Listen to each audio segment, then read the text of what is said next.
মজ গেলানি মজ এলানি মানে তুমি পারা শোনা।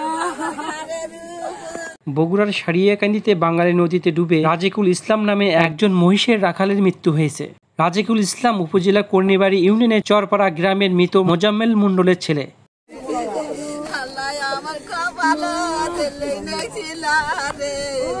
মঙ্গলবার সকালে বাঙালি নদী দিয়ে মহিষ পারাপার করার সময় রাজিকুল নিখোঁজ হন। পরে রাজশাহী ডুবুরি দল 3 ঘন্টার অভিযান শেষে রাজিকুলের লাশ উদ্ধার করতে সক্ষম হয়। এলাকাবাসীর তথ্য অনুযায়ী জানা গেছে, রাজিকুল উপজেলা কর্ণিবাড়ি ইউনিয়নের বড়াইকান্দি গ্রামের সাবজল প্রামাণিকের ছেলে জয়নাল আবেদিনের মহিষ দেখাশোনা করতেন। এই বিষয়ে মহিষের মালিক জয়নাল আবেদিন বলেন, আমি এখানে ছিলাম না, তো ওই কামলারা মহিষ করে দেখাশোনা করে। সকাল থেকে ওরা ওই পার থেকে পার করে নিয়ে এসে এই পারে পুকুর পারে চড়ায়। দুইজন কামলা ছিল, একজন পার হয়ে আগে আসছে মহিষের সাথে।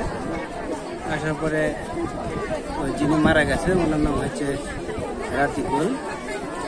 উনি আসতে পিছনে এই কোম্পানিতে এসে 1 কোমর পানি, তারপরে ওখানে এসে আর পিছন দিকে আর আসতে পারে নাই, পরে ভেসে গেছে।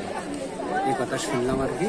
শুনে তারপরে আমি বাড়ি থেকে আসলাম, এসে ফায়ার সার্ভিসে খবর দিলাম, দিয়ে আমি আমার বাড়ির লোকজন খবর দিলাম, দিয়ে এখন এই পর্যন্ত খোঁজাখুঁজি করতেছি, কিন্তু এখনো পাওয়া যায়নি।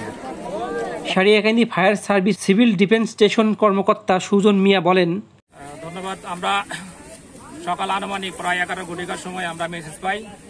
মেসেজ পাওয়ার সঙ্গে সঙ্গে আমি এবং আমার জনবল সহ এই ঘটনাস্থলে আসি। ঘটনাস্থলে আসার পর এখানে স্থানীয় মেম্বার সাহেব আছেন, তাদের সহযোগিতার মাধ্যমে আমি আমার রাজশাহী ডুবুরি ইউনিট কলের জন্য আমি কল করি এবং আমার উদ্বোধন কর্তৃপক্ষ এডি মহোদয়কে আমি এই বিষয়টা অবগত করি। সাথে সাথে সেখান থেকে ডুবুরি টিম আসে। ডুবুরি টিম আসার পরেই আমরা এখানে ওই যিনি পানির মধ্যে পড়ে গেছেন তার লাশ খোঁজার জন্য আমরা উদ্ধারের কাজে তৎপর চালাই। প্রায় 3.5 ঘন্টার মতো আমরা এইখানে কার্যক্রম পরিচালনা করে আমরা লাশ পেয়েছি এবং আমাদের এখানে যারা ওই জনপ্রতিনিধি মেম্বার সাহেব মহোদয় আছেন তাদের সহযোগিতার মাধ্যমে আমরা লাশটা তুলতে সক্ষম হয়েছি। ধন্যবাদ। নিজের জীবন বিসর্জন দিয়ে ও বাবা মই যেতে বেড়াচ্ছে, বাবা তুমি রুটি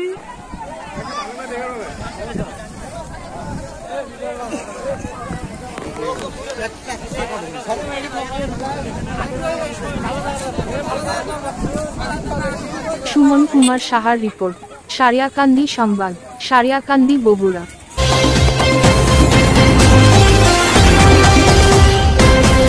ঐতিহ্যের চেতনায় উজ্জীবিত।